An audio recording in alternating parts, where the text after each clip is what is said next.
for having us today. I'm really excited to do this, and it's really great to see that there's so many people from so many different places visiting us.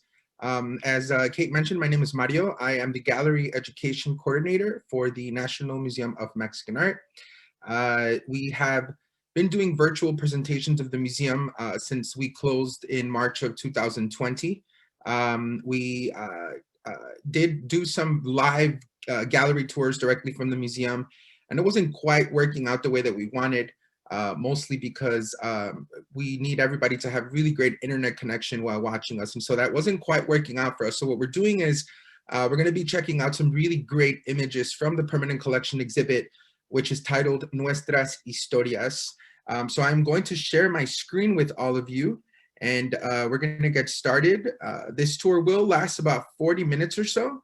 And then I will be taking a look at the Q&A. If anyone has any questions throughout the tour, feel free to drop them in there, or we can also answer them after our tour ends. So as I mentioned, the exhibition is called Nuestras Historias. This is the largest gallery in the museum. It is the second permanent collection exhibit that the museum has been able to put together.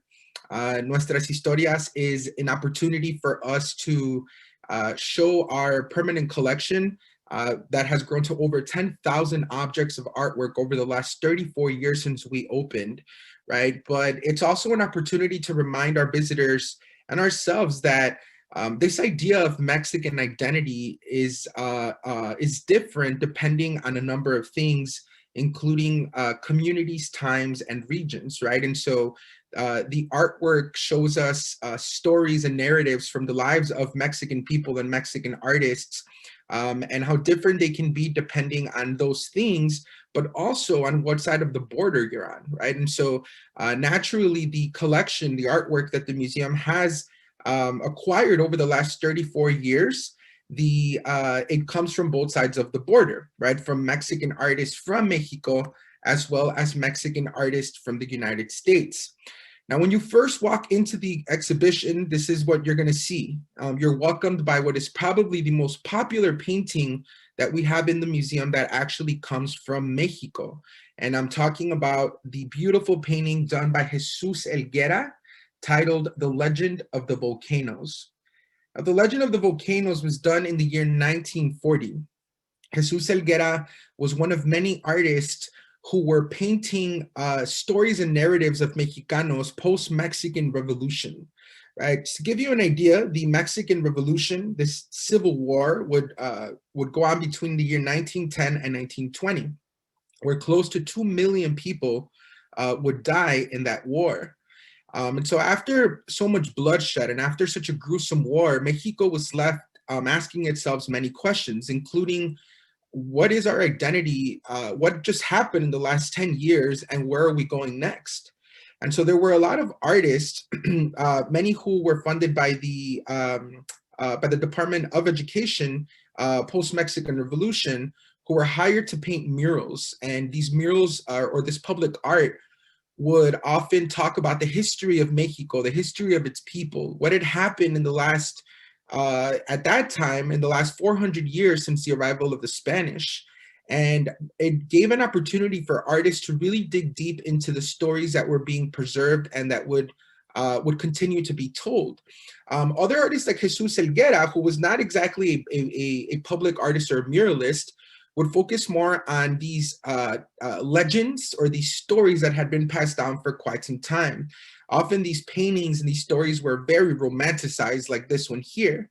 Now, this beautiful painting, again, which is the welcome to the exhibition, is titled The Legend of the Volcanoes, and it's about a story that had been passed down about these two young lovers, these two young people in love. The story says that a long time ago, there was a young warrior whose name was Popocatépetl. Popocatépetl was a low-ranking warrior, right? He wasn't considered to be an important warrior in this military. Therefore, the emperor, right, whose daughter was Iztaccíhuatl, the young woman next to him, her father prohibited them from being together, right? These two young people had met and they had fallen in love. But her being the daughter of the emperor, he would need to prove that he was worthy of marrying her and being with her. So the legend says that at some point, in order to prove his love and his worthiness, he would enter this gruesome war. And during the time that Popocatépetl, the warrior, was away at war, somebody leads the young woman to believe that her beloved had been killed. Now, when Iztaccíhuatl, which was her name, learned about his death, or at least she thought he was dead, she becomes very sad. And the story goes on to say that eventually she dies of heartbreak, only for the young warrior to return alive and well, right, since he really was not dead, and find her lifeless body on the floor. The story then goes on to say that he would pick her up and walk with her until he reaches what you see here in the painting. The young warrior would lie her body down on this rock, just like you see in the painting.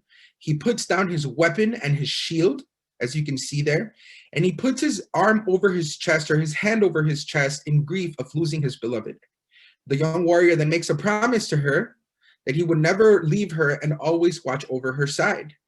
It's then that these two young people, eventually begin to transform into what today we see as the second and third largest mountains in all of Mexico.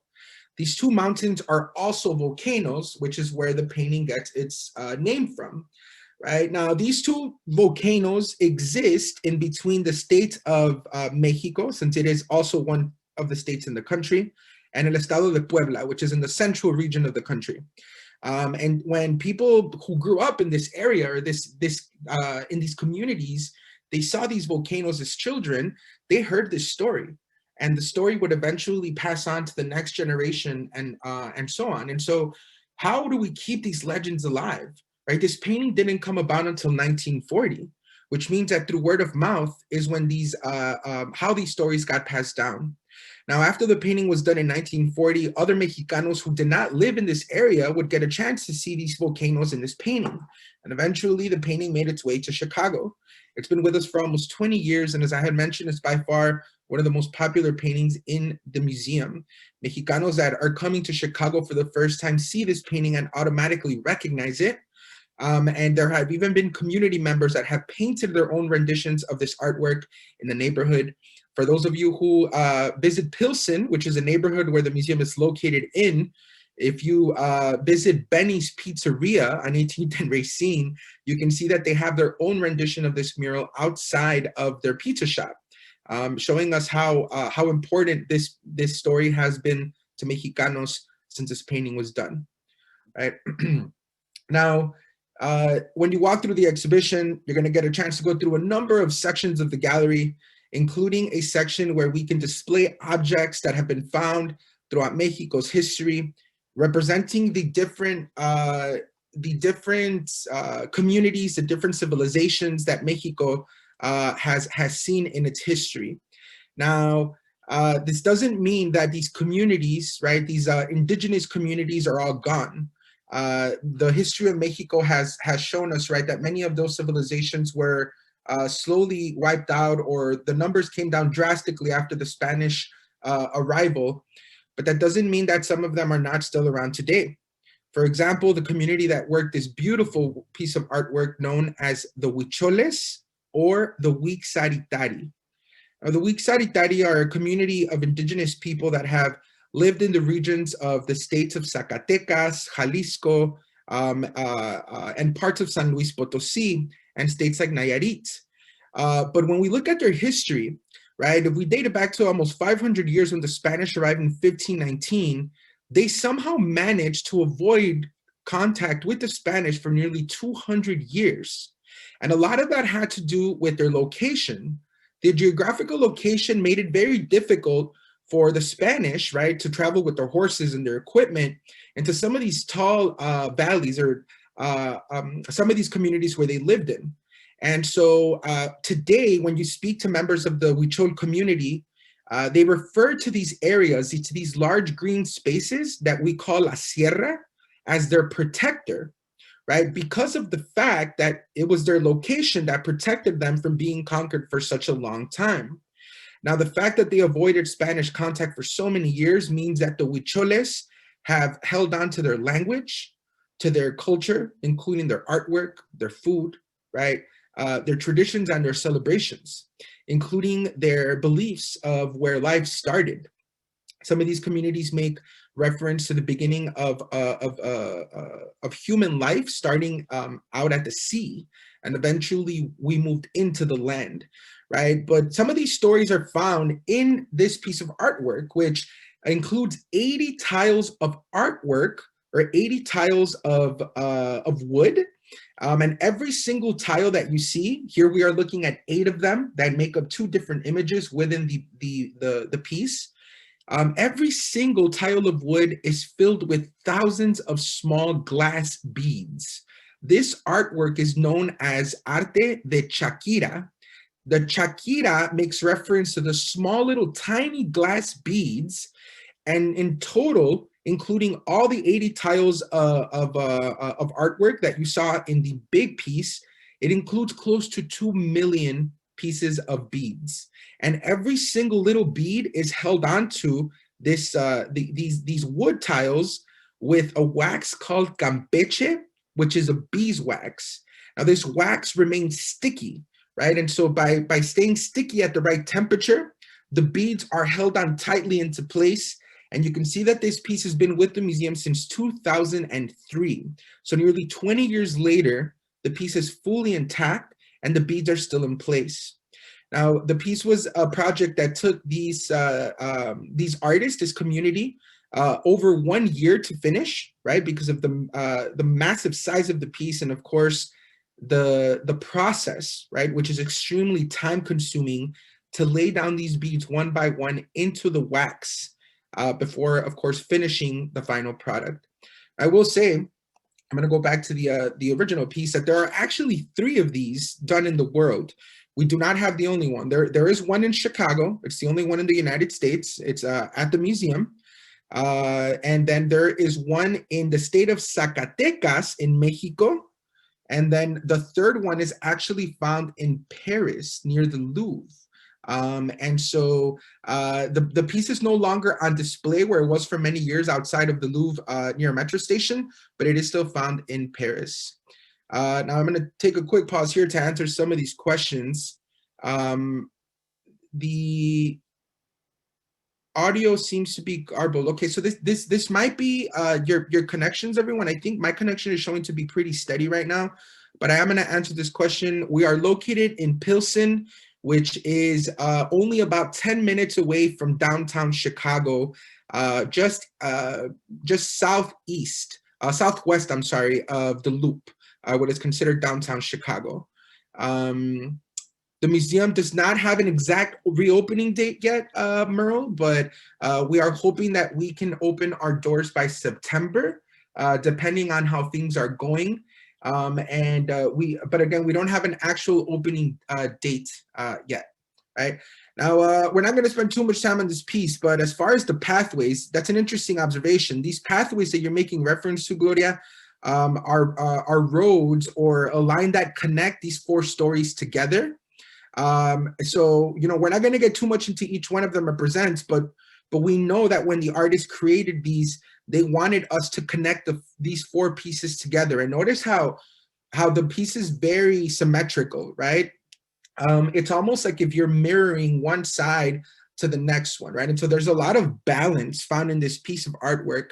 The only the only thing that might stand out in this piece that isn't really part of that balance, if you notice, is that the circle in the center, right, this round image created by these 4 tiles is a little bit lower. It's not quite in the center of the piece, right? And so I think of it almost as this like a scale, right, kind of balancing both sides out. The type of wax could handle the heat over time. I'm not sure exactly what type of wax outside of Campeche would be able to use this, but this particular style Campeche, again, as long as it's kept in the right temperature, it should hold just fine, right? Absolutely. So we're gonna move along, and we're gonna take a look at another very well-known piece in the collection. Some of you might recognize her image as soon as you see her, and I am talking about La Virgen de Guadalupe. Now, La Virgen de Guadalupe is what is considered uh, the Mexican Catholic image of the Virgin Mary, right? It's a very specific image that carries specific iconography that connects her to Mexico. Now, the Virgen de Guadalupe's legend or her story says that she first appeared to an indigenous man back in the 1500s. That there was a miraculous apparition at the top. Oh, I'm sorry about that. There was a miraculous apparition at the top of a small mountain in where she appeared to Juan Diego. Now, Juan Diego, right, was indigenous according to the legend, and she appeared to him, right? Now, the Virgen de Guadalupe's image, right, carries three icons that make her special. One of them is the fact that she stands over a crescent moon, which you see right above the angel holding her up, right? And then you see the sun shining behind her, right? That kind of creates an aura around her. And then last but not least, if you look at her cloak, right, that is over her dress and her head, it is filled with stars. And so these three symbols or these three features of her image were resemblant to an Aztec goddess, an indigenous goddess named Tonantzin. And it was believed that Tonantzin was referred to as being the mother of the universe, the goddess of all goddesses. So naturally, when the story says that this image appeared, that she appeared to an indigenous man, it was an instrumental tool in the conversion of Catholicism of the natives to Mexico. And what really makes this story interesting is that according to the legend, it happened only 10 years after the fall of Tenochtitlan, the fall of the Aztec Empire to the Spanish, right? So a lot of scholars have even debated the timing of her actual apparition and how that there's not any documents that prove her apparition until at least the 1600s, right? And so although there's a lot of questions as to whether the apparition happened that year, some people question whether the apparition happened, right? And that goes hand in hand with religious stories and legends. There's no doubt that the image of the Virgen de Guadalupe is now the most important cultural icon to many people in Mexico. Because even those that are not Catholic, and even those who maybe don't believe in the apparition of La Virgen de Guadalupe during the 1500s, we now understand that her image really is a representation of what we call mestizaje, which is making reference to the idea that being a Mexicano, right, means that we have combined backgrounds, that we are not just indigenous, we are not just Spanish European, right? There are many other roots that have affected our identity as Mexicanos. One that is being talked about more now than ever is the third root of Mexico, which is Africa. And some years back, in 2006, the museum had an exhibition titled The African Presence in Mexico, which made reference to the third root of Mexicanos, right? And it added more complexity to our idea of identity and mestizaje. Now, the last thing I'm going to mention about this painting, everybody, you notice that the dates is a 28-year gap. We don't know exactly when this painting was done, but we know that it was done somewhere between 1740 and 1768, because it was during those 28 years that the artist Miguel Cabrera had a massive studio in where he was painting these in mass production, as he had been hired by the Spanish crown, who occupied Mexico until 1821, after it gained its independence, in order to really distribute and spread this image of the Virgen de Guadalupe throughout Mexico. As I mentioned, it was instrumental in the conversion of Catholicism as a country, right? And so Miguel Cabrera had this studio where at the very end of this large artist assembly line, he would sign the paintings, as you see on the bottom left side of the piece, and he would add the final details and final touches to every single painting that left that studio. Now, just a quick reference to another piece in the collection, right, that also features La Virgen de Guadalupe, is this really great piece by Cesar Martinez. He is an artist from Texas, from San Antonio. And this piece shows us that he combined two very important women figures, one in the world of European artwork, the Mona Lisa, right, that is considered to be the best known, the most visited, the most written about, the most sung about, and the most parodied work of art in the world, right? And so he took the image of the Mona Lisa and created a mestizaje, a mixing of these two paintings with the Virgen de Guadalupe, right? So you can see that he took the three features that we associate with her image: the sun behind her, the cloak over her dress with the stars, and the crescent moon that we typically see at the bottom of her feet was brought up so that she can rest her hands on it, just like La Mona Lisa. Now, this is another piece that's not obviously inside the museum. I wanted to show you this beautiful mural that was done just 2 blocks away from the museum. This mural was done by the artist Miguel del Real. He completed it in 2017, and it just goes to show, right, the images and the icons that are being preserved in the neighborhood within public artwork. This painting was a upgrade over the original mural that was there from 1993 all the way to 2017. By 2017, the original mural had been mostly washed out. Obviously, murals are vulnerable to the natural elements. And so the family who owns this building hired Miguel del Real to redo this painting of the Virgen de Guadalupe on a much bigger scale. And this was the final product. Now, I shouldn't say final product because I spoke to Miguel not too long ago, the artist, and he mentioned that he never completed this painting. There are still things that he wants to go back and finish. He stopped working on it when COVID happened, right, where everybody just kind of went into our homes. So I'm hoping that the artist continues this piece, whatever final details he will add to it. This is at the intersection of Cullerton Street and Wood, in case any of you are interested in checking it out. Now, the next section of the gallery introduces us a little bit to the folk art, or what we call in Mexico, arte popular. Arte popular includes all the images and the beautiful, vibrant colors that we expect to see when we talk about Mexican artwork, right? We used to have a lot of fun with students and ask them what they expect to see when they come into a Mexican art museum.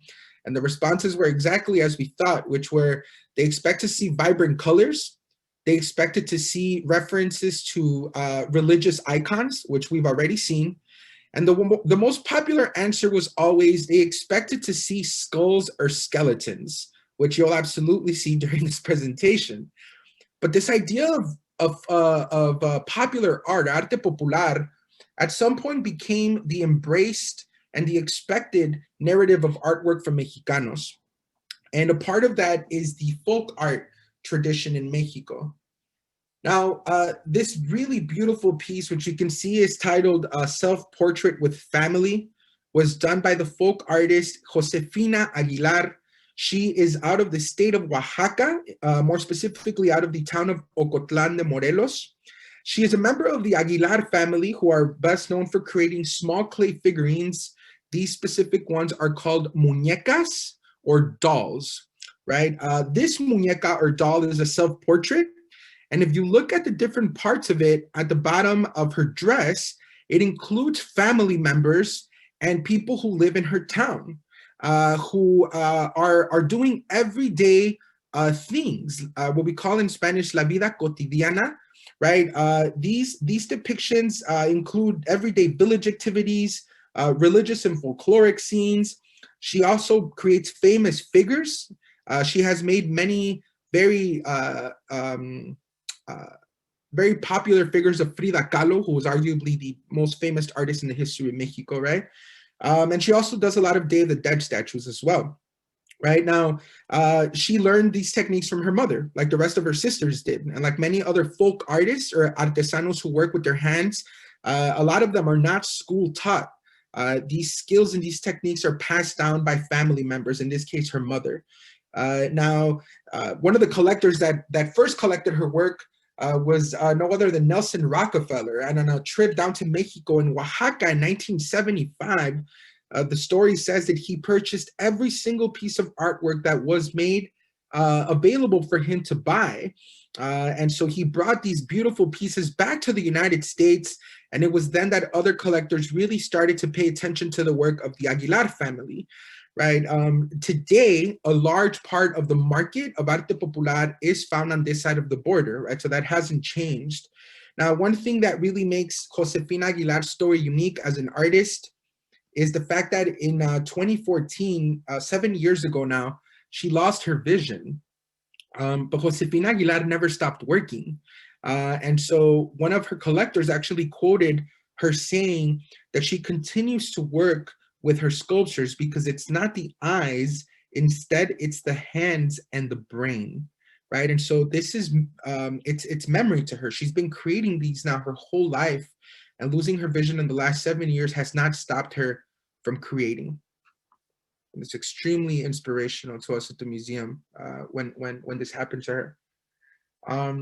Now, in that same section is one of my favorite pieces in the whole museum, and it's very different, right? I just talked about what we expect to see when we look at Mexican artwork, right? The vibrant colors and the skulls and the religious icons, references to food, which we absolutely have in the exhibition as well.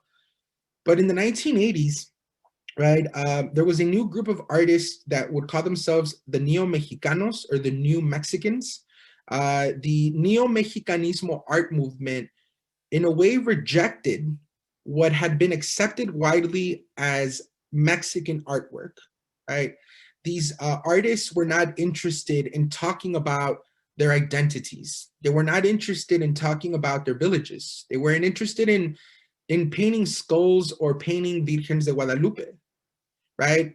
The artist like Gunter Gurzo, who was actually towards the end of his career and the end of his life, when this painting was done, were looking to move away from that. They were looking to move away from the traditional and instead bringing it back to elements of artwork, right? Such as this one, which is titled Yellow, Green, Blue, right? A very straightforward title for a painting that includes those colors. That forces us to really think about artwork in a different, about Mexican artwork in a different light, where we can appreciate the colors, and we can appreciate the lines, and we can appreciate the depth of these shapes on top of each other. And it really forces us to see it in a different way, right? Now, it's not that artists like Gunter Gurzo and other artists didn't love the traditional aspects of Mexico, because I'm sure they did, but it was more about not being boxed into a particular form of artwork, right? And it became really difficult for artists to, and you can still say today, for Mexican artists to simply be identified as artists who are Mexican versus a Mexican artist, and when you're expected to paint a certain thing or a certain way. Now, Gunter Gurzo spent a large part of his life, not as a painter, but as a set designer.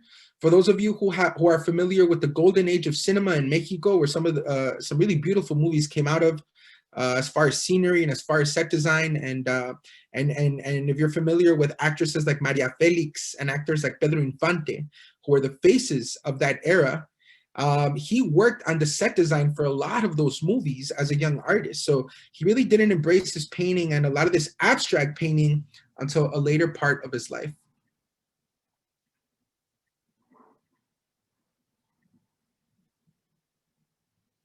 Now, the next section of the gallery is the developing identities of Mexicans in the United States. You can see that this is where the Mona Lupe is found, as well as some of the next pieces we are going to see. This is by far the largest section of the gallery, by the way, right? This first beautiful painting is done by Patsy Valdez. Patsy Valdez is an artist who grew up in East Los Angeles. She was the only Chicana, the only woman in the performance group of ASCO. ASCO was a collective of artists, of Chicanos, of Mexican-American artists who were part of the Mexican-American art movement, better known as the Chicano art movement, which became very political. Patsy Valdez is not just a painter, but she does performance artwork, conceptual art, installations, murals, and she's even dabbled in fashion design. Many of her paintings, like this one here, are set in an interior space. They evoke internal thoughts and feelings, very nostalgic artwork. And she has stated numerous times that she uses a lot of movement in her work to keep the paintings alive, right? And it creates a feeling that someone just left this space or the room. And you can see that particularly with the shoes at the bottom of the painting. Now, the shoes are on the floor where this ofrenda is located. This ofrenda, or this offering, is a small setup that we find usually during the Day of the Dead. The ofrenda, or the offering, is created to honor those that passed away, and according to tradition, to welcome back the souls of our loved ones during November 1st and 2nd every single year. You're going to notice that the name of the painting, though, is October. And it's really interesting because although the Day of the Dead happens the first 2 days of November, the preparation for this holiday really begins throughout the month of October. Whether you begin to purchase objects to put on your ofrenda, whether you're in a small town in Mexico and you start collecting flowers ahead of time, or you start collecting food to prepare at the beginning of November, right? So it's really October that rings in our heads as Mexicanos as the time we prepare for the Day of the Dead, right? It's a very fitting name for this painting. Now, the artist Patsy Valdez, as I mentioned, was part of the Chicano art movement.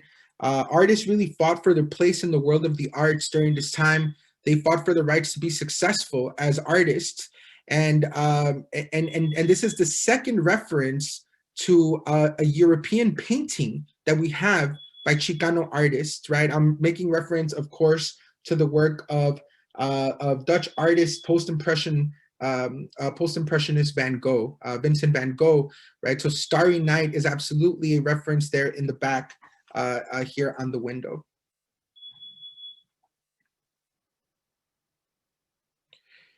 Now, this work by Carmen Lomas Garza is about a celebration, the celebration of Las Posadas. Las Posadas is a 9-day celebration that celebrates the birth of Jesus, and it includes families gathering together and even children dressing up, right? So you can see that the children here were asked to dress like Joseph and Mary. They are at the front of the group. There are many things about this painting that tells us it's a celebration or something they're doing together. There's a lot of movement from left to right. The Posadas is, again, this 9-day celebration where the family knocks on doors and they ask their neighbors if they can come in and sing some songs that, of course, are related to the birth of Jesus. But also the woman who is allowing them in, you can see she has opened their door for them. She's wearing an apron. And it might be because she's still in the process of preparing food for these people, right? So you will welcome them into your home. You provide them with something warm to drink, since the Posadas are celebrated in December. So while the adults might drink coffee, the children might be offered some hot chocolate, right? And the woman might have prepared some light food for them to eat or to snack on before the family moves on into the next home, right? And does it all over again. Now, one of the really great things about this painting are the visual clues that the artist drops for us. Now, the first thing you should know about this painting is that it is set in 1958. And I know that because the artist has told us this story about when she was 10 years old. And she paints herself in this painting as a 10-year-old girl. Right in the center of the painting, she's wearing her big shiny red boots. She's looking in our direction, right? That also kind of sets her apart. Now, it's not only her and her boots that caught my attention, but if two people ahead of her, the kid dressed as Joseph, who might be her older cousin or her older brother, he got away with wearing his Chucks, right? His Chuck Taylors made by Converse at this point had become an American cultural icon. Everybody needed to have a pair, right? It was introduced about 30 years before that. And so what we see in this painting is a family preserving this Mexican tradition, Mexican Catholic tradition of Las Posadas, but also, right? Being introduced to new things in American culture, right? Texas having a very unique identity as well. At some point was part of Mexico, but it became part of the U.S. after the U.S.-Mexican War. And one thing that really sets them apart as well, right, is the fact that there was this feeling or this notion of identity that they didn't belong on either side. And so in a way, it was kind of taking from both cultures and creating their own identity from it. Now, Gloria, as far as the lamb being elevated, that's going to be the last point of here, which is even if you're not familiar with Posadas, if you're not familiar with Mexican celebrations, that the elevated lamb is one of the clues that tells us this is a celebration or a party. Because if you look at the bottom of the lamb's legs are these kind of streamer style papers, which tells us that this is a piñata, right? And so children, right, are a big part of this celebration, and you can't have you can't celebrate a child without a piñata, right? And they're very common to find in children's birthday parties in Mexico and amongst Mexican families here in the United States. Again, this is the work of Carmen Lomas Garza. Now, we're going to take a look at a painting that has 3 different faces to it. The painting is done by Este Hernandez, another very well-known Chicana artist, Mexican-American artist. She created this piece actually back in the 70s. The original print that inspired her to make this painting, she did it in the 70s, but she created this installation in 89, as you can see. Cesar Hernandez worked at some point when she was young, when she was a teenager, as a field worker. And although she didn't work as a field worker full-time, right, she was a student, it's something that she experienced. So the first thing you need to know about this painting from this angle is that the woman you see in that painting has coverings over her face, right? She's protecting herself from something. And in her hand is a tool that helps her cut grapes.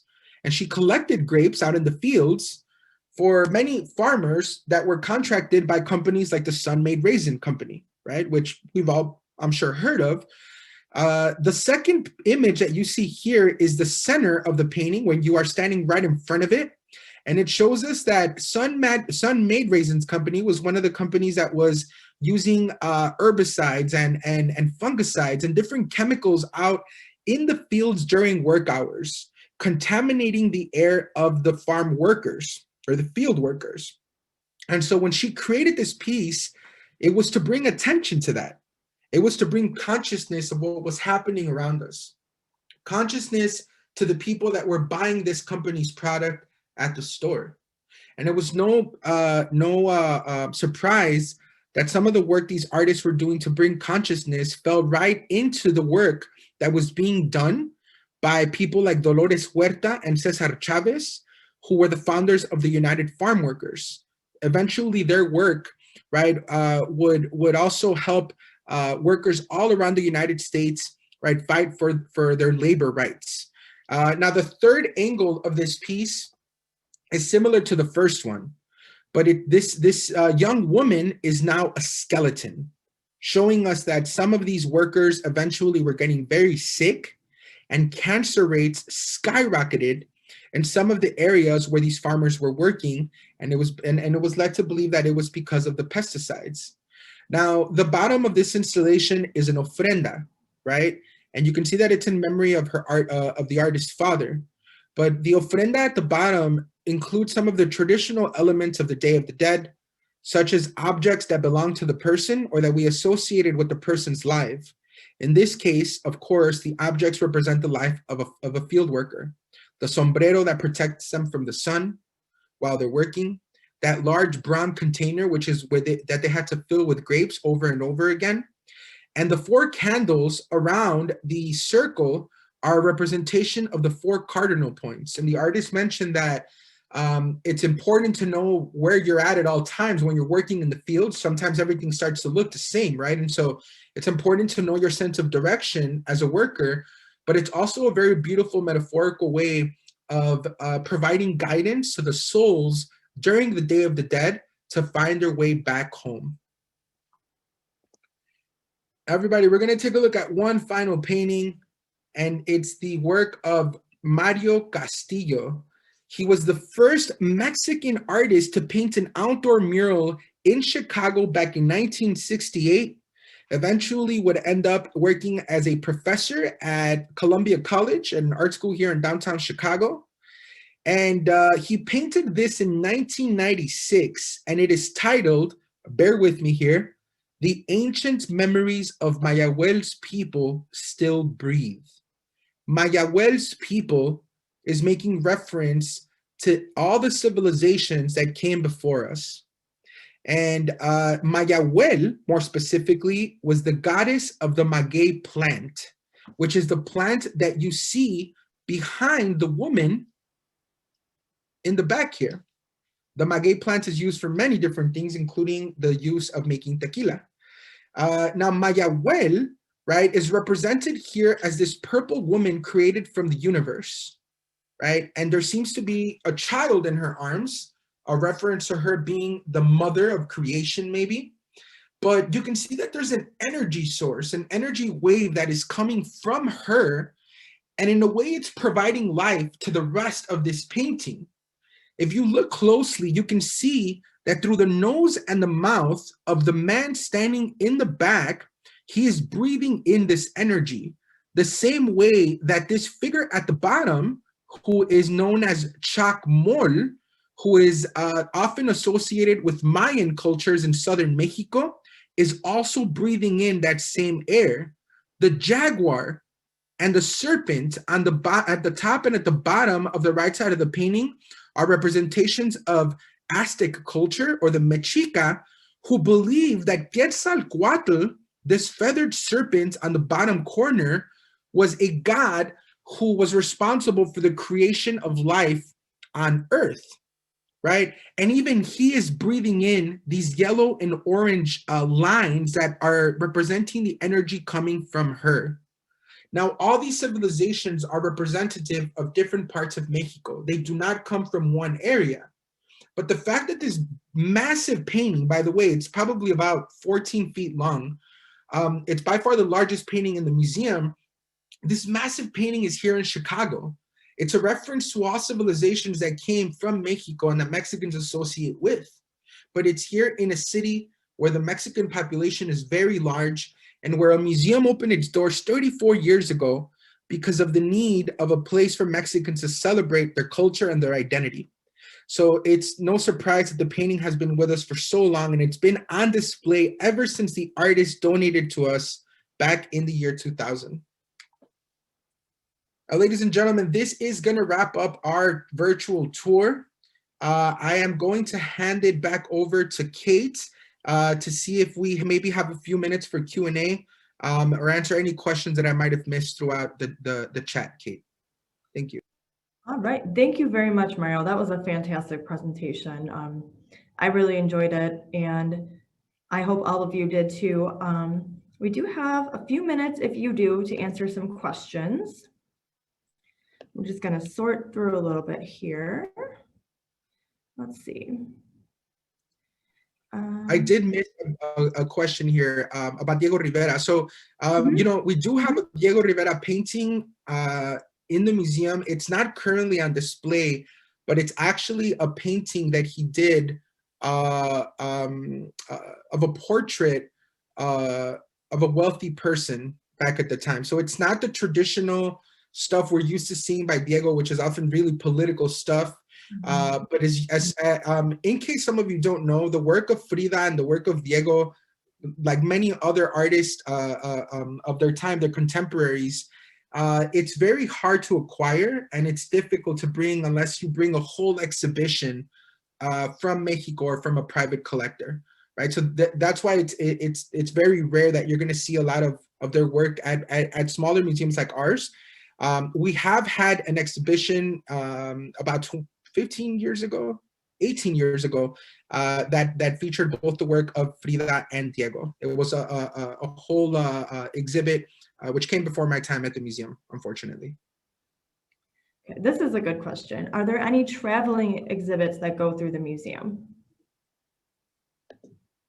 Traveling exhibits, absolutely. So some of the exhibitions that we have, come from other institutions, whether they come from Mexico or other organizations here in the United States.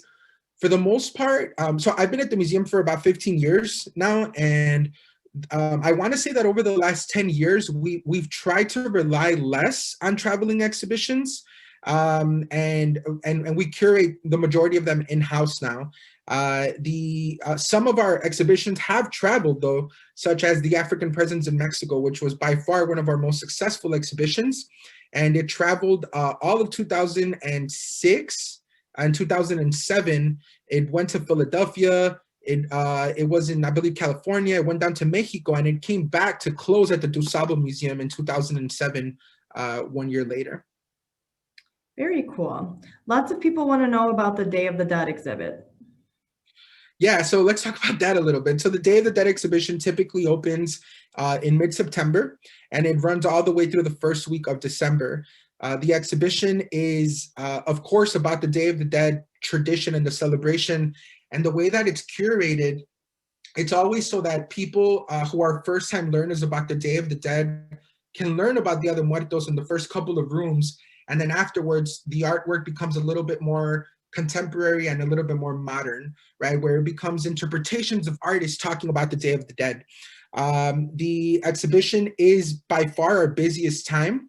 And as I had mentioned earlier, it looks like we might be reopening in September. So for those of you that are interested, please follow us on Facebook or our website, which is currently being reworked, and it should launch in September, hopefully.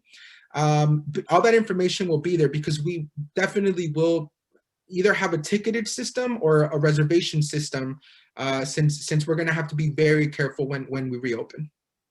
Absolutely. Do you happen to know the size of the Beaded installation? You know what? I can tell you right off the bat that that piece is at least, so it's 1 foot coming this way, and there's 10 of them. So it's 10 feet wide by 8 feet tall. Wow. Every single tile is 1 square foot, and it's about 80 square feet. Wow. When visiting the museum, is a docent available to give tours and explain the paintings like you did today? You did a wonderful job presenting. Thank you so much. Yeah, so we do have free monthly public tours at the museum. During this virtual world, we've been doing them every week. But during the time that we're open, we have them at least once a month, and they're typically open to the first 45 people who register. If anyone is interested in reserving a private tour, we also do that for a cost. And we also give tours to students and teachers and different organizations. Great. Are there any works by Chicago-based artists in the collection? Oh yeah, absolutely. So that last painting that we saw, that big painting, is in a room called Chicago and Urban Immigrant Identity. And so that last part of the section is reserved just for Chicago-based Mexican artists. So just off the top of my head, Mario Castillo, who we talked about, Hector Duarte, who lives right around the corner from the museum, is one of the other artists. Marco Raya, who was an artist that came from Mexico in 1968. Now he's been here for a long time. And artists like Oscar Moya, Elsa Munoz. But yeah, absolutely. There's a whole dedicated part of the exhibition just for Chicago-based Mexican artists. It's a really important point of view as far as identity for us to display, right? Because the history of the museum opening in the city is such a big deal. And it's really a testimony to why the museum opened and why it was a necessity, right? And then I saw a question here about, give me 1 second. Oh, about the DuPage. So College of DuPage does plan to have the Frida exhibition. That was supposed to open in 2020, if some of you remember, and unfortunately it didn't happen. Although we won't be sending any work their way, we have talked to them. We did have meetings with them where we talked about possible cross-programming. But we don't have any works in that exhibition. That whole exhibit is coming from one big private collection from Mexico over to the College of DuPage. That is cool. I did not know that. Yep. The location of the outdoor mural, by the way, was on Cullerton and Wood. I believe Mary was asking. So that's Cullerton and Wood. It's just one block east of the museum. Absolutely. Some public schools have Mexican artwork. There's a lot of elementary schools in Chicago, and particularly in the Little Village area, that have a lot of outdoor murals that connected to Mexican culture or symbolism in one way. Off the top of my head, Canoon Elementary is one located on 24th and Kedzie. McCormick Elementary is another one that's just about 4 or 5 blocks away from there. But there's plenty of them. And again, we don't have any official associations with any other organizations or museums, but we always do some type of partnerships. There's always meetings about how we can work together, right? The Mexican community in Chicago is one thing, but it's important for us to reach Mexican communities also throughout the United States, and that's been one of the kind of silver linings of the pandemic, that we have had an opportunity to reach communities that we didn't reach before, right? Because we're using this virtual platform. I mean, the fact that we're talking to over 200 people here, nearly 300 people, right? Maybe all of you wouldn't have gotten a chance to make it physically to the museum, and this is a great way for us to do that. Juarez is another one. Thank you, Mary. Absolutely. Juarez is also located right down the street from the museum. And graffiti style artwork by contemporary Mexican artists. I'm really glad you asked that. In July, we will be unveiling, although the museum won't be open, we're going to be doing some virtual programming around a piece that we just acquired by Chas Bojorquez. Chas Bojorquez is considered to be the godfather of graffiti style artwork, and really the graffiti artist of his time. He's older now. We've had him at the museum before, but he creates beautiful, beautiful paintings that are graffiti styled studio works. So be on the lookout for that. That artist is Chas Bojorquez out of California. Fantastic. All right, I think we have time for a few more questions. We got some easy ones for you. Do you have a gift shop?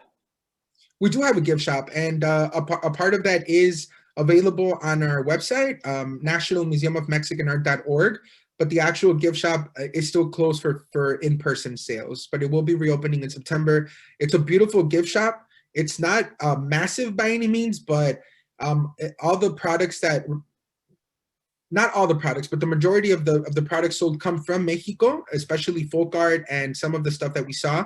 And then we've also started to sell artwork by some of the local vendors that are also Mexicanos. Awesome. Yeah, I haven't been for a long time, but I'm sure when I was there was around the time of the Day of the Dead exhibit, when you guys are the most busy, but there was a lot of cool stuff. Yeah. Somebody wants to know where they can find some of the museum's virtual offerings. So maybe we should put a link in there for them.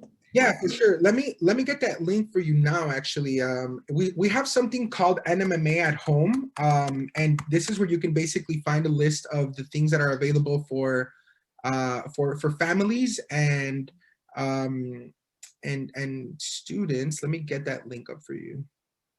Great. Yeah, if you can post it in the chat, that way everybody can kind of browse it at their own leisure. And a reminder to all of you that are still in attendance too, that these tours and these museums depend on the support of their community to operate, and this past year has been very difficult for them. And I hope that once they reopen, you will consider going down and buying a ticket and visiting in person, and just let's get that in there. All right, so I just dropped the link here. Oh, I'm sorry, I think I might have just sent it to the panelists. Let me send it to everyone. Okay, perfect. So you know what, actually, it seems that I don't have permission to send it to everyone. I could just send it to the panelists, I believe. I'll copy it and send it to everybody. Thank you. All right, guys, there you go.